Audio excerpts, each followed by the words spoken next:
day to start this, but but it just had an inspiration, and so we'll see where it goes. But what I'd like to do, welcome. Maybe Jim and Marilyn might still be on. Jim, if you're on, he said he was going to tune in today. Yes, Jim's on. Jim, I hope you and Marilyn continue to get better and hope to see you all soon. Kathy is going out to Waverly this afternoon. She's going to a visitation / funeral, which we were supposed to go to yesterday until we spent all day in the hospitals until late last night. And so when I get done here, I'm going to go get a Subway. And I'm going to spell Kathy as she gets to go out there for that, and I'll spend the afternoon, with my laptop, telling my mother-in-law she can't get up. Yeah. Before we get started, we have people that don't know people here. So it shouldn't take more than 30 seconds, to give a name and just a name. Pastor Rick. Marcy. Jennifer. And it's good to have you back. Good to have you here. So, we have been, that you don't know, I guess, for the last several weeks we've been talking about the difficult stories in the Bible. Why did God flood all those people? Why did God, ask Abraham to kill his son? And we talked about the difficult things of grace, and our response to that grace. But I don't want to say I had a revelation, but what do you think is the hardest story, the hardest part of the Bible is? What do you think? I know it's a vague question, I think, but I got an answer. If I listen to many of my friends, it's, the Immaculate Conception. Okay, sure. I'm gonna get a little bit closer. I was gonna say Job. Job. Is a hard thing in the Bible. I don't think Job was very patient myself. We talk about the patience of Job, but he was always in God's face, about why is this happening, and his friends, quote unquote, friends, weren't very helpful. Fess up, what did you do that caused all of this stuff? And Job had the guts, to go to God. And God took it. And then you get to chapter like 38, maybe. He says, okay, you've had your voice. Let's go to court. Where were you when I formed the world on its axis, and where were you when blah blah blah blah blah blah blah? Who do you to say? So that's a difficult story. The Immaculate Conception. How did that work? I mean, we could, yeah. I don't think we talked about the prodigal son in here, did we? I don't think we have. That's well, yeah, and the older brother. Did we talk about the Good Samaritan? Yeah. Okay, and who our neighbor truly is. I mean, that story, was probably the hardest story people heard from Jesus, because your worst enemy, is your neighbor. Donald Trump, Joe Biden, get them both. Whoever, you think is the worst person ever, they are our neighbors, and they are loved by God, I was hearing somebody talk about that story, and they were saying Jesus also identified with the person who was beat up. Oh, Jesus absolutely. identified with the victim who was downtrodden by the world. Well, Jesus robbed and beaten. Yeah, and another aspect of the difficult things, Jesus came to be a victim. He came to, wow, I'll preach. He came to be a victim to take away the power of sin and death in the world. Unfortunately, a lot of people just don't want to, love. And I think that's the bottom line. But when Jesus said to Samaritan, oh my gosh, and I may have used it here, it'd be like, the grand dragon of the KKK running into a burning house to rescue a black person. I mean, that's how radical that story was. And even if we want to do the prodigal son, that's what we did to Jesus. Hey, Dad, can I have my inheritance? When do you get your inheritance? When someone dies. Dad, I wish you're dead. Give me my money now. Oh boy, I could go on with that with what's going on with Dorothy right now. Yeah. So that's a radical story. So there's a lot of difficult stories in the Bible, and I can put my spin on it. And you can put your spin on it. But, my spin is always going to be, a God of love, what's going on in the story, and what God's doing through the story. God in the prodigal son, the guy's on the front porch. He's always looking out, for his son, because he knows he's going to come back. Maybe he did it himself as a kid. But he knows he's going to come back. And that's a wonderful picture that God is always, we're never alone and always loved, because the Father, is always looking in that story. This isn't where I was going to go yet, but I'm going to get to where I was going to go. And it might continue next week, because this is very important, I think. But he ran. When he saw him coming, he ran. If you know Barbara Brown Taylor, anybody of y'all know Barbara? She was an Episcopal priest, incredible story teacher, preacher, biblical scholar, and Old Testament men did not run. But this guy ran, hiked up his and ran like a girl, she says, to get to his son, because that's what the Father does, to always love them, and try to keep them from dashing their feet against stones. And what's great about that story, the son's rehearsing his speech all the way. You know the story? He's rehearsing his speech all the way home. Father, I've sinned against heaven and before you. I'm not worthy to be called your son. Treat me as one of your hired slaves. He's rehearsing his speech, and I'm sure he's saying, how should I emphasize this one to get that?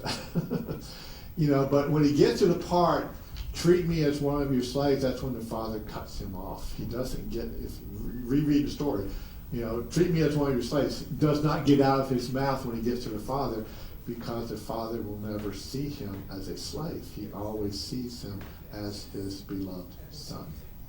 And then the other prodigal, I don't know if it's called a prodigal, but the other idiot, you did what? He's doing what for that lowlife? So he goes out and pouts in the backyard. And what's the Father do? The Father never leaves the party, but the Father left the party. And, the story ends. Did the Son ever come in? Don't know. But the Father is still with him, until, he welcomes him home too. Very difficult stories, wonderful stories that help us to see the love of God in all of the stories. But what is the hardest thing about the story of the Bible for us?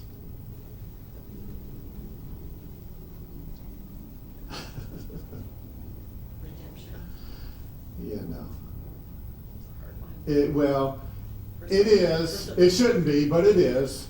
There's a lot of people that fear, that God's going to get them because, and you are going to strike your feet against a stone. Well, that's what we got to do to help people. Okay. Accepted grace. We're not in a place where people expect to get something for nothing. Right. I mean, we live in a country, and probably a world, that you can't get anything for free. Reciprocity. Yeah, I mean, there's always, giving something, yeah. I mean, those are all very, very There important. is no free lunch. Yeah. Well, Not it's, true. it's costing Not these, true. these women and men right now, costing their time, you know, to do the cooking, the packing, and the taking down to wherever they're going, you know. And we had to buy the green beans. We get the meat free. If you didn't know, David Crow that sits right over there, the fiddle player, they have a little farm. You know, a couple of years ago, he goes, we were talking about, you know, what we can do more to help feed people. Well, at council meeting, he goes, well, I can whack a cow. That's his words. I mean, quote unquote, I can whack a cow and donate 600 pounds of meat, you know, and, you know, the first night at Room in the Inn, they get cowboy sirloins, cowboy ribeyes. You know, then most of it's all going to be pretty much hamburger. So we can do whatever, you know, whether it's hamburgers or whatever, sloppy joes or whatever to, you know, to take to. Natalie, you take some pictures of y'all cooking and stuff. Yeah. Y'all have no idea where I'm going with this, do you? Yeah. I think, and I'm open to arguments, I think the hardest thing about the Bible is learning to live it. Because I don't think our world, even our Christian world, I want to read Richard Rohr. Y'all know Richard Rohr? Okay, did y'all read today's? Not yet? You want to wait? Too bad. Yeah, but see, here's the thing about the Bible, though. The Bible has been weaponized. It has been weaponized, and And it is, you know, trying to Which stab. form of the Bible? which, you know, And the various and that's, translations That's right, yeah. and additions. and that's why I always say, how you define the Bible, how you define God is how you're going to live your life. And you can find in this Bible, you know, slavery, genocide. You can find anything you want, you know, to justify what you want to do with your life and claim it for God. That's, you know, yeah. I think we can all look at the Bible and individual stories through different lenses. Oh, And one thing yes. that you've really emphasized is look for the love in Right. the story.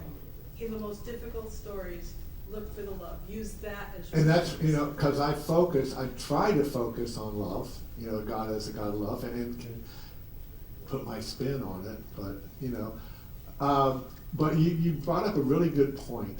In the story of the prodigal son, why did the son come running back with his tail between his legs? Why? Do you want me to read the story? He was starving. Do you want me to read the story?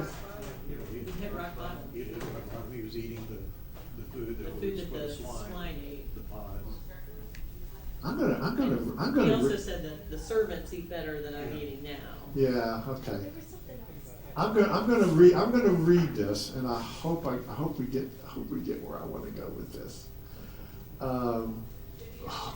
Go away! I don't want to do this. Bible. It's Luke, right? Oh, Bible Gateway? No, you don't use that? No, I got no. Let's see. Prodigal son. It's in Luke, isn't Luke, it? yeah, 15. Yeah, the lost and found chapter. Yeah. Okay. There's a man who had 2 sons. The younger of them said to his father, "Father, give me the share of the property that will become to me." You know, like, Dad, I wish you were dead. Give me your money now. I mean, that's exactly what he's saying. And, you know, and that's exactly what the world did to Jesus, to God, right? So look at this. Listen to what this. So the father, divided his property between them.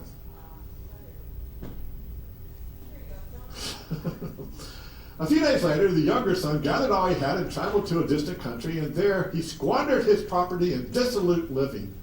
When he had spent everything, a severe famine took place throughout that country, and he began to be in need. So he went and hired himself out to the citizens of that country, who sent him to his fields to feed the pigs.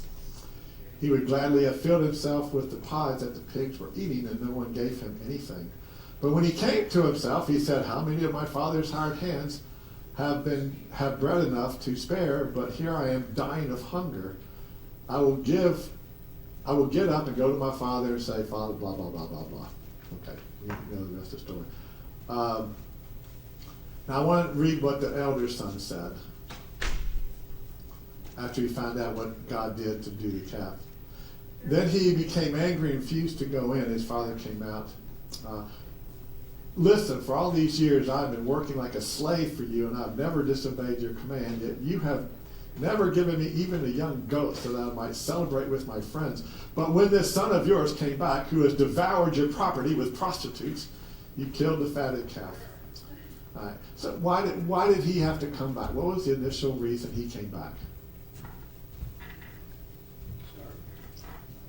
Oh man, I'm not getting the answer I usually get, which is good.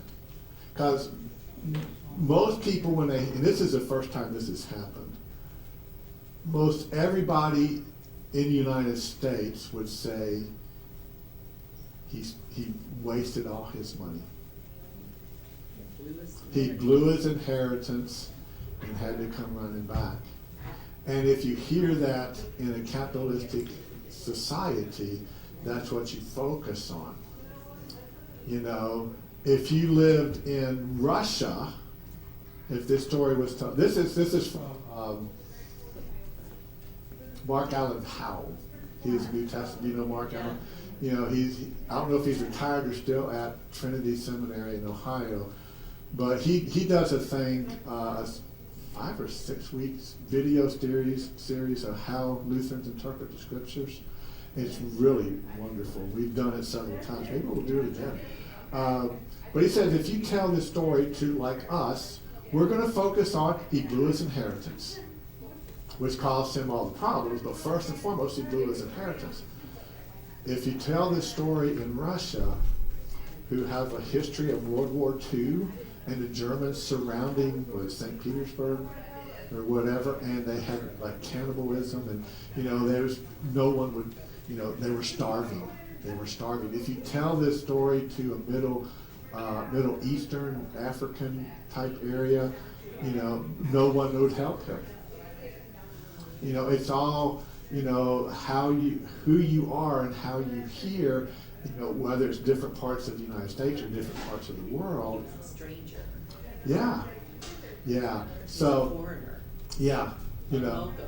Nobody Right. gave him anything. You know, and the Jewish people in the Middle Eastern are all about maybe, well, as much as you could, about hospitality.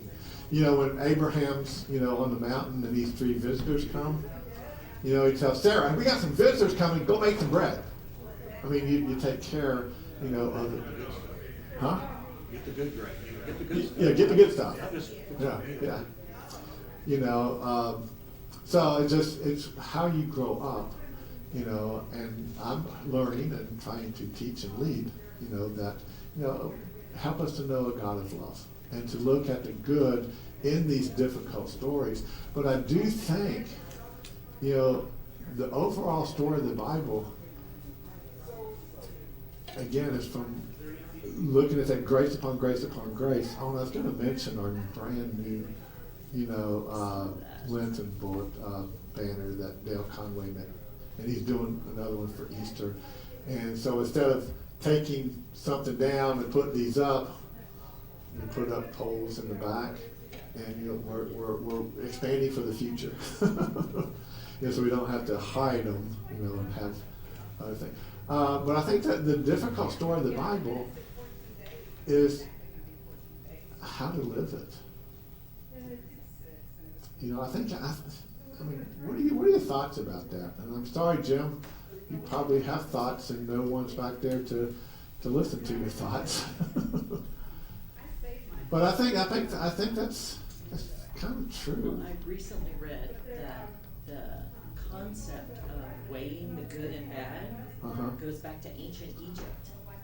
In ancient Egypt, they had big giant scales, and the gods actually Right. weighed your good deeds versus your bad deeds. Uh-huh. And if the scale was more good deeds than bad deeds, you would go to the next level of the afterlife. Sure. So a lot of people who don't know the Bible that I've talked to, they say, "Oh, if I do more good than bad, I might go to heaven." Right. the concept of salvation by grace through faith is something that's not even permeating our culture anymore, but it used to be. It used to be that everybody sort of knew that. Nowadays, people don't know their Bibles. They don't even know the Bible stories.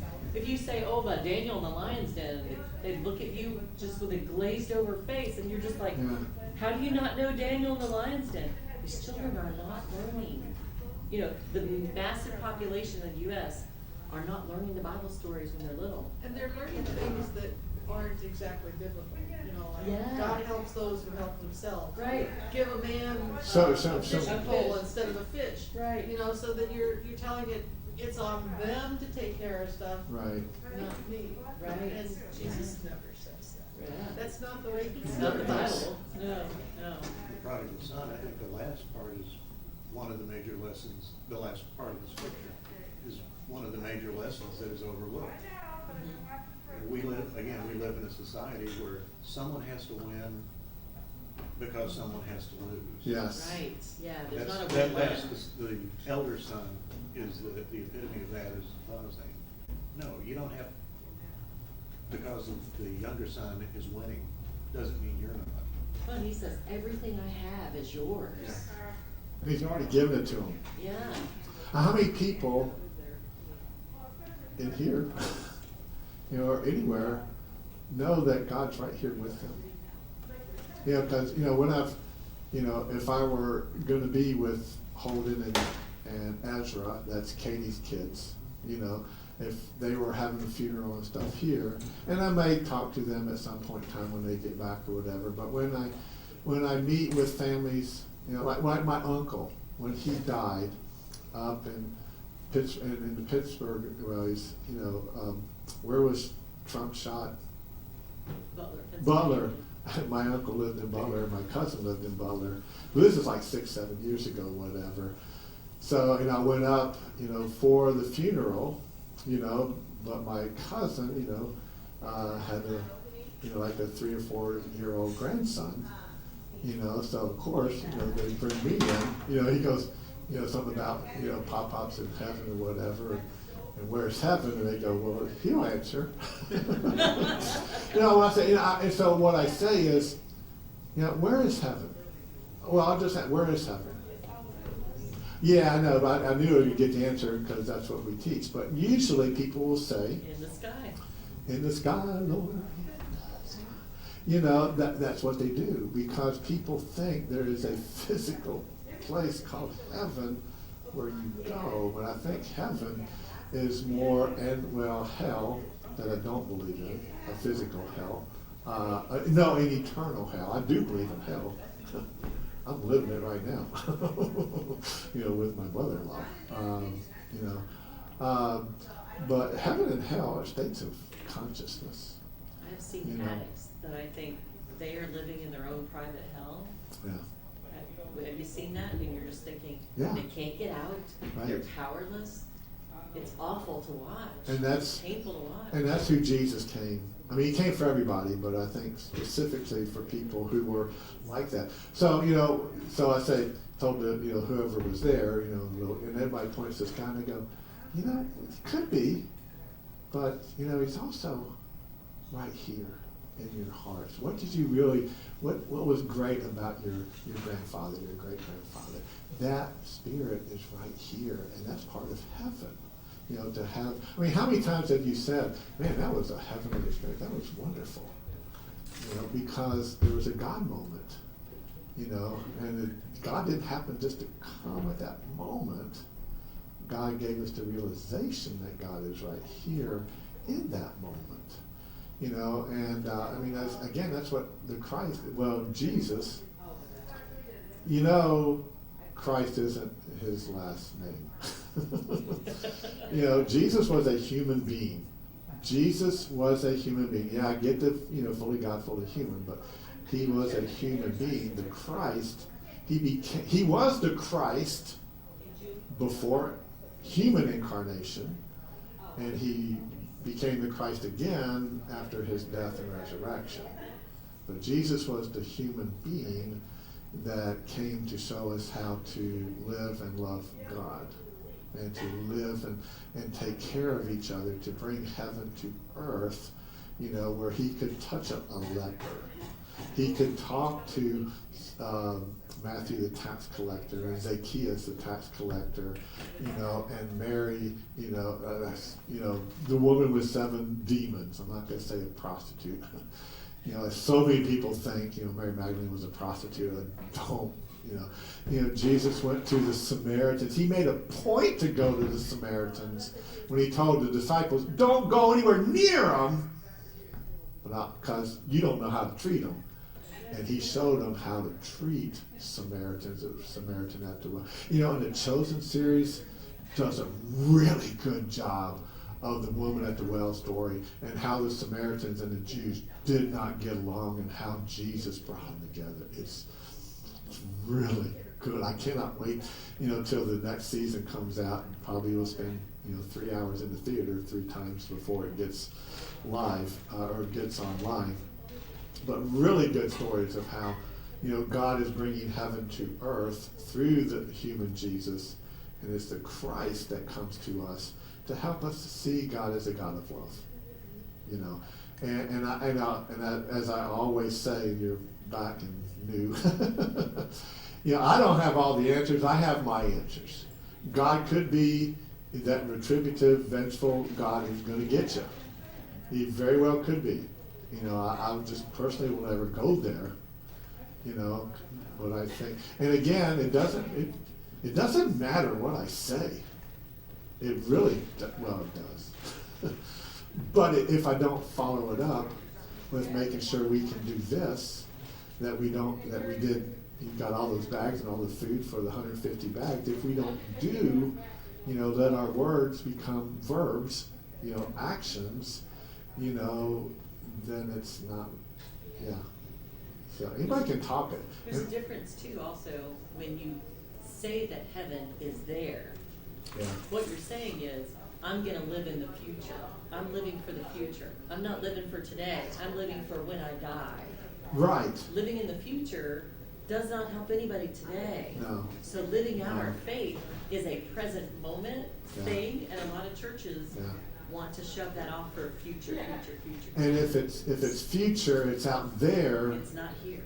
In the sweet by. What do I gotta do to climb the mountain to get up there? But it ignores today. It ignores the now. today, and that's why the Lord's Prayer is so important.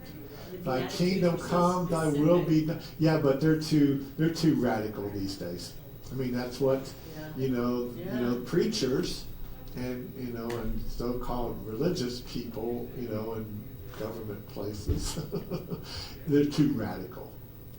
Because we would do to Jesus what they did to him 2,000 years ago. There was the first thing we ever watched streaming, probably about 5 or 6 years ago. Was it during the pandemic or right before? I don't remember. But our son, anyway, it was called The Messiah. Have y'all seen it? It's like Jesus coming again, and we did the same thing to him again. Recognize it. Yeah, and we don't, because we don't want to. We don't want to, especially, in this country, it's all about more and more and more and more, and instant gratification, what it can do for me now, and whatever, and we would do the same thing. So I think the hardest thing about the Bible is learning it and living it. It's extremely hard. Jesus never promised a rose garden. What did he promise? He promised a cross. You will have trouble. Pick up your cross and follow me. When he said that in John chapter 6, or the bread of life chapter, eat my flesh, drink my blood, pick up your cross and follow me, people ran for their lives.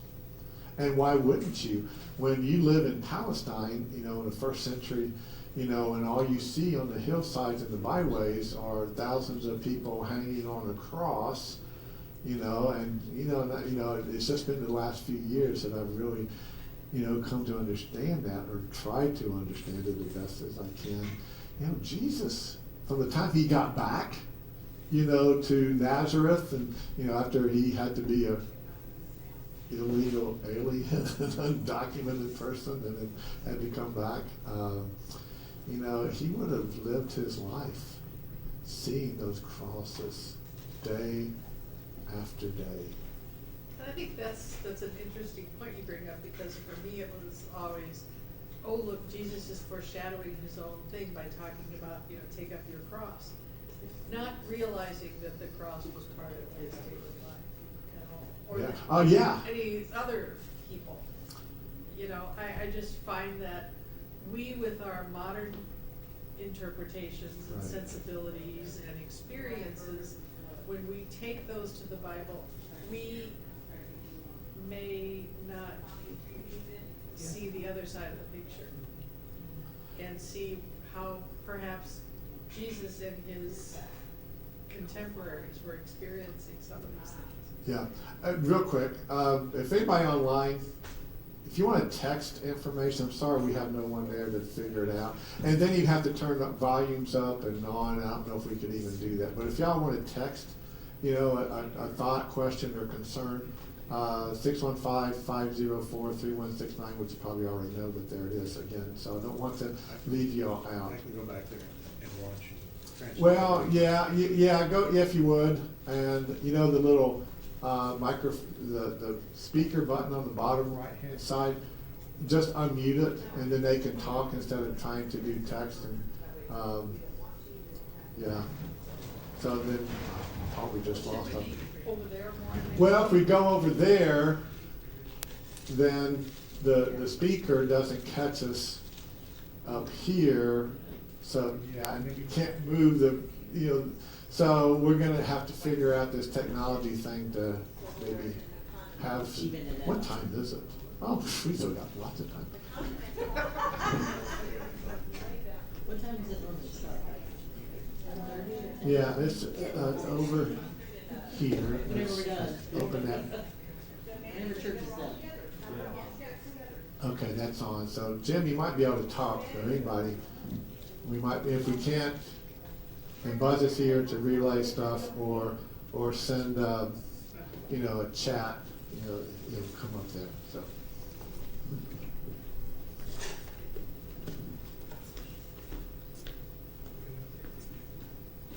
Do they Zoom or how are they? It is Zoom. It is Zoom. We're Stick it up there, and then we can see if people wanted to be, waving. yeah. I don't know if we can do that. Oh. I And yeah. commented, I think it's hard for us to live it because of all the different interpretations of it and the same what's out there. Okay. Yeah, and just like we were saying a minute ago, everybody has their interpretations, and again, no one's right. No one's right. I'm not right, and I have no qualms of saying that. But I would disagree with that. That artist thing, I know. okay, so I'm right. With you. Yeah, I know. That's That. oh my gosh, and the building's standing. Right. I don't think the hardest thing is to live by the Bible, is believing in the Bible. Mm. Because you do have so many interpretations, and you do have so many radical groups, and it's like, what do I believe in? And that's the point. That's a really good point. What do I believe in? That's a good one. One of the things I've learned in the last few years is that the Greek and the Hebrew word for faith has a very different connotation than the English. That it's about showing your trust in somebody by what you do. Is what the word faith in Greek means in Hebrew from what I've learned. And I think the orthodoxy is probably the thing that the devil loves most about Christianity in general, that we chase after orthodoxy when it should be orthopraxy. Orthopraxy, what you do. Because, you could believe in the Bible, call yourself a Christian, but then behave badly.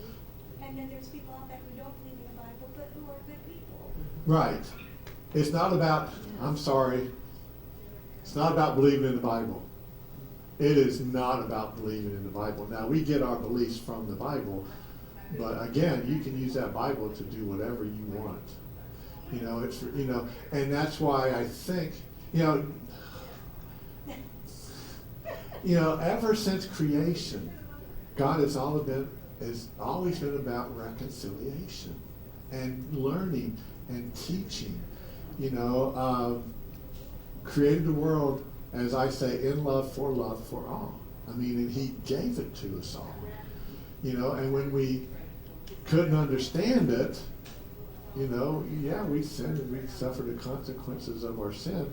But it seems like all the words that were said, people never understood. People don't understand the Ten Commandments. This is from a Jew standpoint, was given to build a community of faith based on love, loving God and loving each other. We just choose to not want to do that because we have a better plan. So Jesus comes, you know, and he's not very orthodox. He's probably more orthopraxy because he came to speak it, to learn. And I believe Jesus learned it. I don't think he came with all the knowledge. I don't know, and I get in trouble with that with people. But he modified the law. You heard, but I say unto you. He modified the law. Yeah, People were I don't really know. upset about that. I don't know if I won't say modified. He got it back to the original intent. Right, the intent. You know, Yeah. you know, I want Jesus to have learned everything as I can learn. You know, he just chose to do it, and I choose not to. You know, because you know, I want Jesus to, hey God, they're having trouble out there. Okay, well go walk on the water and go do it. I want God to be empowering Jesus, you know, in those areas. And I know it's a thin line. It's, you know, that fully God, fully human thing. But if we're supposed to be perfect like our Heavenly Father is perfect. And how do you address some of those things with the skeptics? Yeah. The And you know, skeptics and that for Jesus me, walked on water, really? yeah, you know, Literally? as two 4-year-old twins said one day, first few years I was here, maybe even the first year, we were talking about the walking on water thing at children's sermon, and Hannah goes, Pastor Ricky knew where the rocks were. And he did, you know, but it's That begs the statement by Aquinas, you know, for the believer, no explanation is necessary. For the unbeliever, no explanation is sufficient. Sufficient, exactly. what is going to help Yeah. people believe more than anything? Watching the lives of those who follow. Watching what's being done. Watching, because it really doesn't matter what your orthodoxy is. It's what you do. And that's, you know, I love the book of James. Luther wanted to burn it. Or at least get rid of it. It didn't have any usage, you know, epistle of straw or something, because it doesn't talk about Jesus enough. You know, but I was taught, you know, by my intern pastor when I was as I was an intern, you know, James wrote, which is probably his brother, Jesus' brother. You know, a lot of scholars believe he wrote the book. You know, he was writing to a community that already knew what Jesus did. You know, but show me your faith without works or whatever. Faith without works is dead. You know, if you have the faith, even that, just that little mustard seed, that's all we need. You know, show me your faith. People need to see that faith in action. They don't want to hear the words, because a lot of the words they've heard is, you're going to hell, you know, because you're just not good enough, and you better double what's in the offering to let God make you good enough. You know, it's just what religion, not just Christianity, but what religion, you know, has done. You know, it's Karl Marx, right? The religion is the opiate of the masses. You know, human religion. You know, I mean, how many people flock, you know, to, you know, religion, or used to? You know, why did they flock? Because there's a charismatic person. Looking for hope. Well, but and then they That don't. person that's drawing. And they, yeah, you know, so. That person. I think I will read what Richard Rohr said today. Grace is God's name, is the title of it today. Yeah, I mean, y'all said, do y'all follow him? His, No, I don't follow, Okay. but I know who he is. yeah, I'll probably send this out to people. The goodness of God fills all the gaps of the universe without discrimination or preference. God is the gratuity of absolutely everything. The space in between everything is not space at all, but spirit, which says God's spirit's in between those two chairs, between Stephanie and David. You know, it's in that space between me and you. God is the goodness glue that holds the dark and light of things together. The free energy that carries all death across the great divide and transmutes it into life. When we say that Christ paid the debt once and for all, it simply means that God's job is to make up for all the deficiencies in the universe. What else would God do? Grace is not something God gives. Grace is who God is. I really like that phrase. Grace is God's official job description. Grace is what God does to keep alive forever all things that God has created in love. If we are to believe the primary witnesses, the prophets, the mystics, the saints, the transformed people, and unexplained goodness is at work in the universe. And then in parentheses, some of us call this phenomenon God. But the word isn't necessary. It is really not. In fact, sometimes it gets in the way of the experience because to me, too many have named God something other than grace. Right? If you got a judgmental, ungraceful God, you know, saying the word God, and sometimes even calling God a father, you know, just shuts people off immediately. I cannot go to worship a father, you know, who I grew up being abused by a father. And I do my best not to say he or him, and if I do, I work it out so there's a her. There's no way that the scriptures rightly understood present God as an eternal torturer. Okay? Yet many Christians seem to believe this, and many are held back from trusting God's goodness because of this angry parent in the sky that we have created. The determined direction of the scriptures, fully revealed in Jesus, is that God's justice is not achieved by punishment.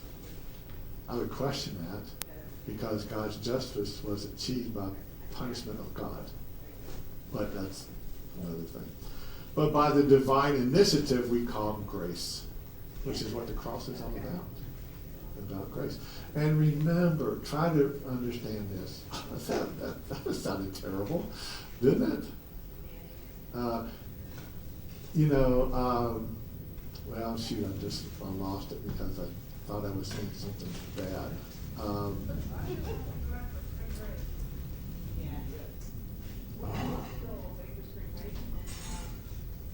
Oh well, it'll come back to me.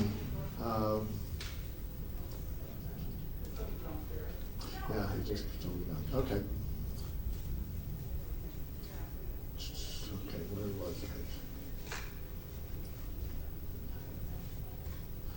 Okay, not achieved by divine, God's justice is not achieved by punishment, but by divine initiative we call grace, which enables us to bring more internal rightness, harmony, balance, and realignment with what is. The concept of grace is first called mercy, or chesed in Hebrew. A little dry here, I could do the chesed. One Hebrew word, remember. Some people say grace and mercy are two sides of the same coin. You ever heard that? Yeah, I have heard that. Yeah. I mean, it's all about grace and mercy. I mean, from maybe I was going to say, focus life and faith on God on Genesis 1. And I've said this a lot recently, not Genesis 3. Genesis 3, if that's your focus of faith, then we have to have a God who's vengeful about something to get us right with God. But if we go back to Genesis 1, everything was created good, very good. and that we were created in God's image, and God is in the business of, as I'm using now, loving us more in spite of our sinfulness. Instead of being disappointed or angry or going to get you, God just loves us more. You know, and he did that with Adam and Eve. Yeah, they suffered the consequences, but because, yes, that's what that story's about. We have consequences to our lives here. We absolutely do, good and bad. You know, but not eternal, not everlasting consequences, because eternal, you know, a lot of people think eternal is just living with God and Jesus forever in heaven. You know, and at least in the New Testament concept of eternal is living the best life right here and right now. Not something that you have to achieve. Good teacher, what must I do to inherit eternal life? Well, you know, Sell all you have. it's not, well, love the Lord your God with all your heart, mind, and strength, and love your neighbor as yourself. You know, and you'll have that eternal life, and that's what the guy was looking for, and that goes into the story of the Good Samaritan. Well, who is my neighbor that I have to? And then Jesus tells the story that he didn't want to hear. You know, because your worst enemy is your story. You know, but God is always, you know, coming to people to reconcile and to heal. Adam and Eve suffered the consequences. You know, Cain suffered the consequences, but God put a mark on him. And I want to say it's a cross. I have no idea what mark he put on his forehead. But to me, knowing what's going, you know, that God knew before creation that it was going to be Christ having to come to redeem us through baptism. Jesus, you know, baptism is not just getting dumped or getting dipped on or whatever. You know, baptism is what Jesus did. It just wasn't him, you know, getting dumped 3 times by his cousin in the River Jordan. You know, baptism is our way of life. You know, once we understand it. And when I was in seminary, the big phrase was walking wet. Walking wet. Let the waters of your baptism drip off you to let people see the orthopraxy, you know, of the good works, you know, knowing that we've been, you know, I mean, we should always, as I try to teach the kids, Jesus loves me. You know, we should always do that and remember that love, even in the midst of, you know, I'm really mad at my brother-in-law, at least one of them right now, the way they're not helping out and what they're saying, you know. No, I'm not going to say it. I almost did. Almost did Thursday night, too, in our healing service. You know, the Genesis 3, this is a rabbit hole, so Absolutely. Well, we love rabbit holes. Yeah. One of the things that was pointed out to me again over the last 2 or 3 years is when God is yelling at Adam and Eve as he's angry, he says to Eve that there's going to be pain in childbearing, but the way it's described isn't giving birth part, it's about the whole conception through giving birth that is the expression that's used.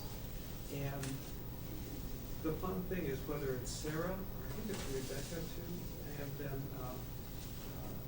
Samuel's mom, they couldn't have children. They had pain in not being able to have children. God brings grace in all of those cases by giving them that blessing. Yeah. That he just keeps coming back and doing it. He keeps coming back.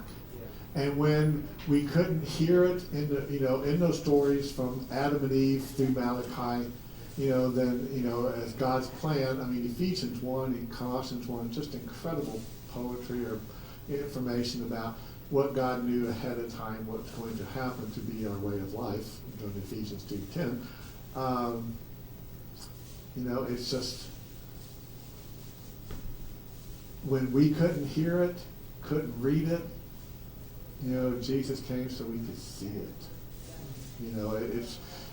Again, it's not about reciting the 10 Commandments, memorizing catechism. If y'all did that, I've heard stories, I don't do that with our kids. I don't make them memorize the catechism.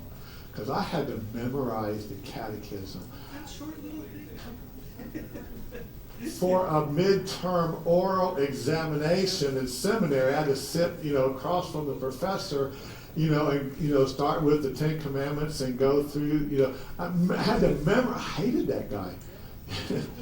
And then my colleagues, I was at a different seminary, not a Lutheran to begin with, and I found out at Southern, they didn't make you memorize it, they helped you understand it, to live it, instead of being a burden. But I do appreciate Dr. Ellingston, because it helped me to really understand, because I had to go over like hours and hours and hours, and I made it through,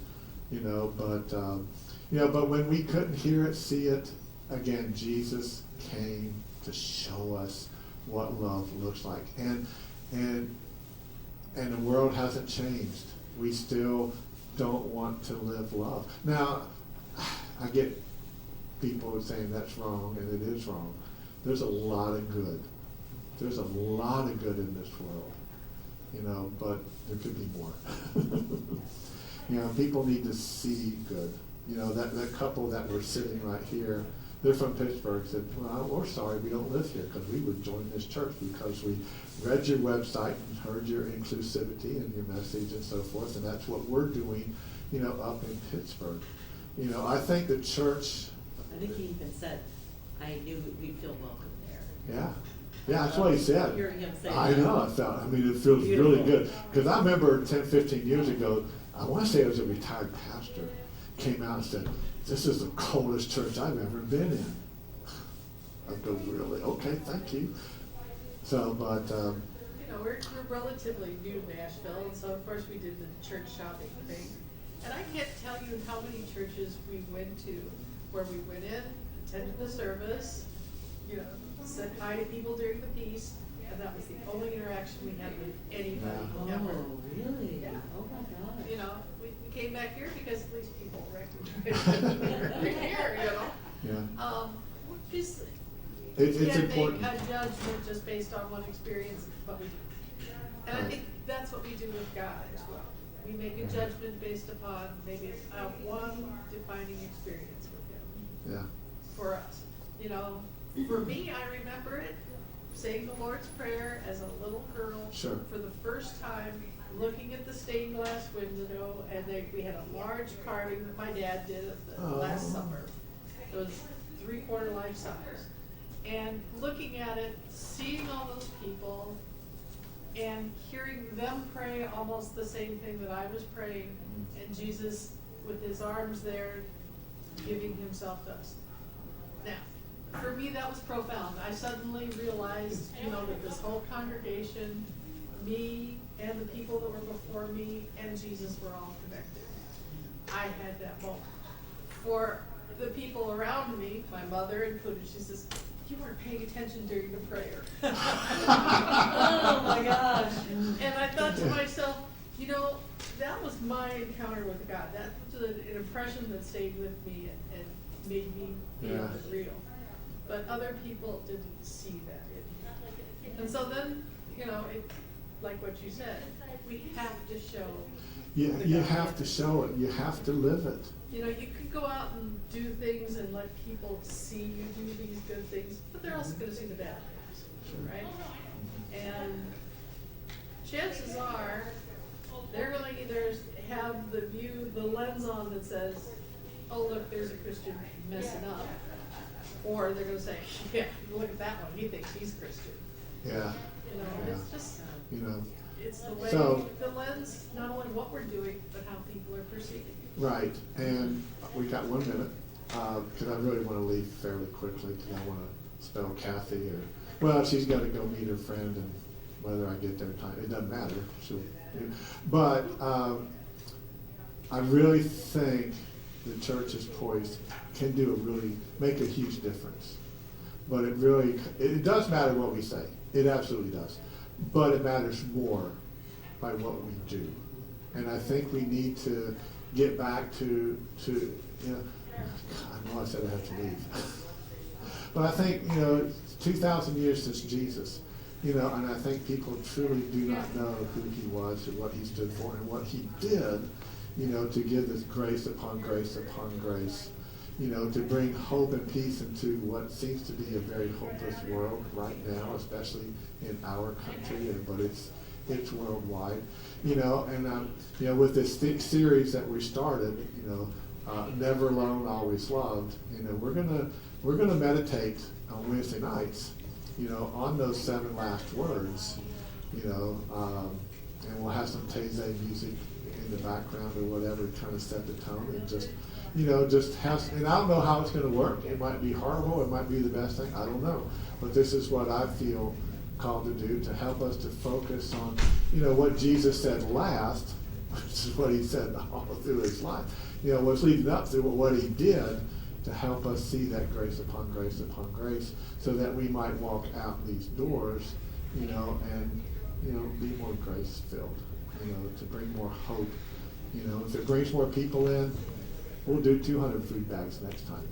We'll do 500 food bags, because we need to grow the church, not to say how good we are, but if we had 200 people in here doing food bags, rather than 50 or 100, how much more help can we do? And I think life is gonna get worse, before it gets better. I could be completely wrong. But I'm just going by what people tell me, that I see. And so that's where we're heading, and I'm not gonna be ashamed. This is what God is calling us to do. This is what we need to do. And I think we need to understand who God is, and how we are going to, show that God, to people, to give them a little more hope and peace. So that's where we're going. So we'll continue this next week. And I do remember last week we had a whole bunch of people, because it wasn't spring break, and we were talking about death and dying and what we do, planning our funeral. I do want to do that sometime soon, to help people. So like Katie, I'm very much in favor of that. Yeah, and we've done it in the past, and we just need to do it again. Super important. It is very important, and not just to help me. No, I don't need help. No, just to ease the But burden. to help the burden, yeah. Because, Katie, and I don't think I'm saying anything out of school, when she found out, her mom's having this, and it's going to end up the way it is, and it's hard for me to even, process at 35, let alone my 5 and 7-year-old. And then how many of us are prepared? And I'm not. My kids don't know. Kathy doesn't know what I want in my funeral. And that is so stupid. I, if anybody, should know. So we will do that soon, but I want to continue this conversation. But I want to wait at least till the week after next, because spring break and stuff. And I want to, and we'll promote something like that. But anyway, so good. Thanks for hanging around. Say a prayer for Kathy and her mom and me and her brothers. How many brothers should be? 2, They live in Nashville? Oh, no. And that's why Dorothy moved here whenever she moved here. Because she's going through what her mom went through. So I look at Dorothy and I see her mom, and I know, she lived to be 103. Ooh. And just curled up in the bed for the last few years. And no. Not going to do anything to end that. No, but still. But if something were to happen, if we got a call last night like at 10 o'clock, and Kathy, oh crap.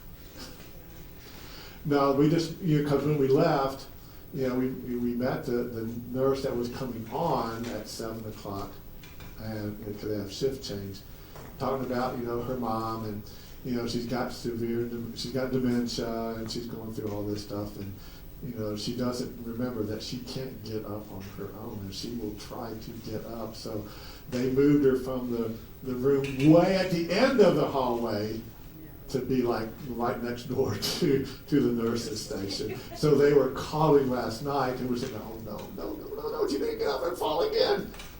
No, we got her moved. She's fine.